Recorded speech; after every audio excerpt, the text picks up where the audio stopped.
కడప గుండెల్లో ఒకప్పుడు వేలాది మంది విద్యార్థులకు విద్యాబుద్ధులు నేర్పిన సిఎస్ఐ స్కూల్ ప్రాంగణం ఇప్పుడు అక్రమార్కుల కబంధహస్తాల్లో చిక్కుకుందా? విద్యాదానానికి కేటాయించిన భూమి నేడు వాణిజ్య సముదాయాల నిర్మాణానికి వేదికగా ఎలా మారింది? రెవెన్యూ, మున్సిపల్, విద్యాశాఖ అధికారుల మౌనం దేనికి సంకేతం? 80 లక్షల ముడుపులు, అధికార పార్టీ నేతల అండ, వీటన్నిటి వెనుక ఉన్న అసలు రహస్యం ఏంటి? కడప నగరం ముఖ చిత్రాన్ని మార్చేస్తున్న ఈ భూ కుంభకోణంపై ప్రైమ్ లైన్ అందిస్తున్న ప్రత్యేక కథనం.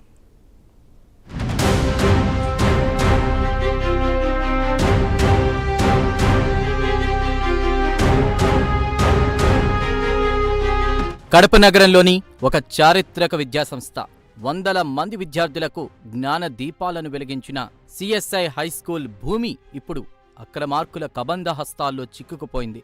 బ్రిటిష్ పాలనలో సమాజ సేవ కోసం, చర్చి కార్యకలాపాల కోసం కేటాయించిన ఈ విలువైన స్థలం కాలక్రమేణా కేవలం ఒక వర్గం స్వార్థానికి బలికావడం అత్యంత బాధాకరం. 1987లో పాఠశాల నిర్వహణను, విద్యార్థుల భవిష్యత్తును దృష్టిలో ఉంచుకుని విద్యాశాఖకు ఆ భూమిని మార్ట్గేజ్ చేశారు. చట్ట ప్రకారం విద్యాసంస్థలకు కేటాయించిన భూములను ఇతర వ్యాపార అవసరాలకు వినియోగించడం నేరం. మరి విద్యాశాఖకు తాకట్టు పెట్టిన భూమిని ఏ ధైర్యంతో, ఏ అధికారంతో కమర్షియల్ వెంచర్గా మారుస్తున్నారు? ఒక బిషప్కు సినాడ్ ఆమోదం లేకుండా భూములను విక్రయించే అధికారం ఎక్కడిది? సొసైటీ బైలాలో లేని అధికారాలను అక్రమ రిజిస్ట్రేషన్ల ద్వారా చెలాయిస్తూ ప్రభుత్వ భూమిని ప్రైవేట్ ఆస్తిగా మార్చడం వెనుక ఉన్నటువంటి చీకటి ఒప్పందాలేంటి? పత్రాలను పరిశీలించాల్సిన రిజిస్ట్రేషన్ శాఖ అధికారులు లక్షల రూపాయల ముడుపులకు ఆశపడి తప్పుడు డాక్యుమెంట్లపై సంతకాలు చేయడం ద్వారా వారు ఒక వ్యవస్థకే ద్రోహం చేసినట్లు కాదా? ఈ ప్రశ్నలే ఎక్కువగా వినిపిస్తున్నాయి. 1800 మంది ఉండే సిఎస్ఐ స్కూల్లో ఉండే స్టూడెంట్స్ 10 ఏళ్ల క్రితం ఈరోజు 72 మందికి వచ్చినారు. ఆ 70 మందిని కూడా టీసీ తీసుకోమంటున్నాడు. ఎందుకు? వెనకాల కూడా కట్టుకోవడానికి.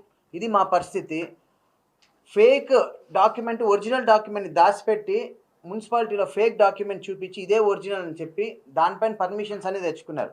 టౌన్ ప్లానర్ పైన యాక్షన్ తీసుకోవాలా. దీనిపైన కమిషనర్ గారు మౌనంగా ఉన్నారు. ఎందుకు? అది ఆమె రియలైజ్ అవ్వాలా, దానికి రెస్పాండ్ అవ్వాలా. కలెక్టర్ గారు మాత్రం మాకు ఆయన వంతు ప్రయత్నం చేస్తున్నారు. ఒకసారి ఆలోచన చేయండి. 1800 మంది ఉండే పేద విద్యార్థులు ఇప్పుడు 72 మందికి ఎందుకు వచ్చినారు? ఆ 72 మందికి ఇప్పుడు అన్ని స్కూల్స్ రీఓపెన్ అయినాయి. అది జరుగుతుందా? లేదు. స్కూల్స్ ఏం క్లోజ్ అయింది. ఎందుకంటే స్కూల్కి ముందర కడితే ప్రశ్నిస్తామని ఆ స్కూల్ మూసేయాలని ఉన్నారు. గతంలో కడప మున్సిపల్ కమిషనర్గా పనిచేసిన ఐఏఎస్ అధికారి సూర్యసాయి ప్రవీణ్ చంద్ ఈ వ్యవహారంలోని అక్రమాలను గుర్తించి రిజిస్ట్రేషన్ శాఖకు నోటీసులు పంపారు. ఈ పత్రాలు చెల్లవు అని రిజిస్ట్రేషన్ శాఖే అంతర్గతంగా అంగీకరిస్తూ ఉన్నతాధికారులకు లేఖ రాశారు. స్పష్టమైన ఆధారాలున్నప్పటికీ నిర్మాణాలు ఆగడం లేదు. జిల్లా కలెక్టర్ స్వయంగా రంగంలోకి దిగి నిర్మాణం ఆపి కోర్టులో ఓనర్షిప్ తేల్చుకోండి అని ఆదేశించారు. కార్పొరేషన్ కూడా అధికారులు ప్రభుత్వ ఆస్తులను కాపాడకుండా నిబంధనలకు విరుద్ధంగా ప్లాన్ మంజూరు చేయడాన్ని నిలదీస్తున్నారు. అక్రమ నిర్మాణాన్ని చూస్తూ కూడా మౌనంగా ఉండడం, నిబంధనల ప్రకారం అసెస్మెంట్ నంబర్ ఒకచోటే ఉంటే నిర్మాణం మరోచోట మెయిన్ రోడ్డు వైపు జరుగుతున్న చర్యలు తీసుకోకపోవడం వెనుక రాజకీయ ఒత్తిళ్లు ఉన్నాయి అన్నది ఆరోపణ. ఇది ఒక బేకరీ యాజమాన్యం చేస్తున్న నిర్మాణం మాత్రమే కాదు, వ్యవస్థను మేనేజ్ చేస్తూ సాగిస్తున్న భూ అక్రమం అని కడప నగర ప్రజలు మండిపడుతున్నారు.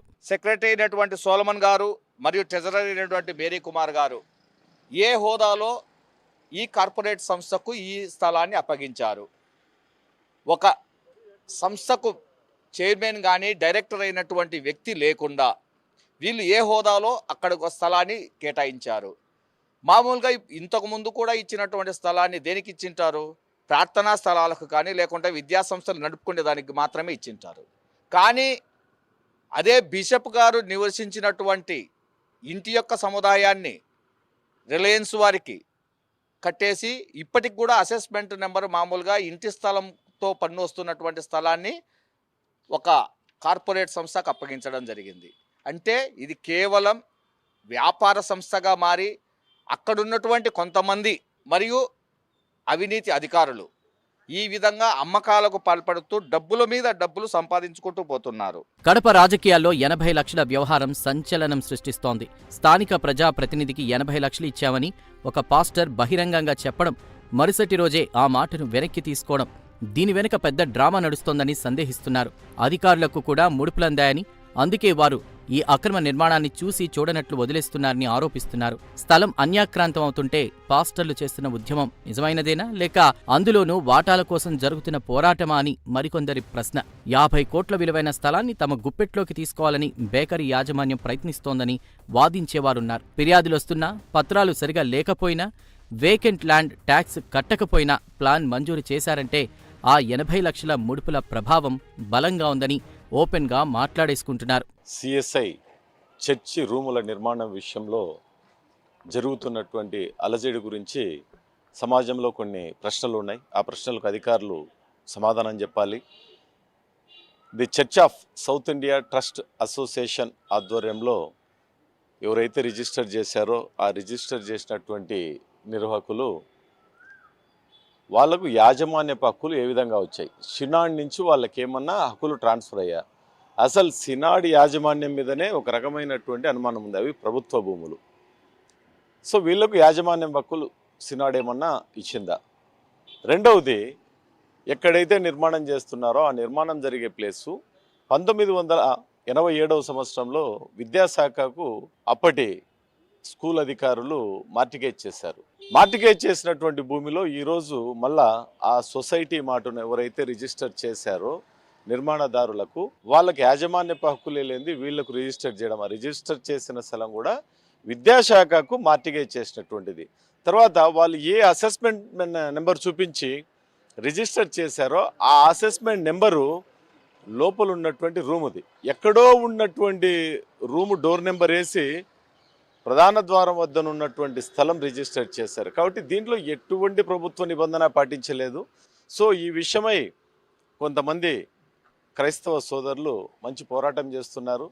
వాళ్ళ పోరాటానికి నగరంలో ఉన్నటువంటి అందరూ క్రైస్తవ సోదరులు, క్రైస్తవులే అని కాదండి, ఎందుకంటే ఆ సిఎస్ఐ చర్చిలో ఇప్పటి వరకు అన్ని కులాల వాళ్ళు, అన్ని మతాల వాళ్ళు చదివినటువంటి పూర్వ విద్యార్థులందరూ ఉద్యమించాల్సిన అవసరం ఉంది.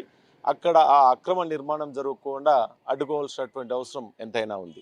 విద్యాశాఖకు మార్టిగేజ్ చేసిన స్థలంలో వాణిజ్య సముదాయాలు వెలుస్తుంటే సంబంధిత విభాగం అధికారులు పట్టించుకోవడం లేదు. విద్యాశాఖకు ఆ స్థలంపై హక్కులున్నప్పుడు అక్కడ జరుగుతున్న అక్రమ నిర్మాణాలను అడ్డుకోవాల్సిన బాధ్యత లేదా అన్నది కొందరి ప్రశ్న.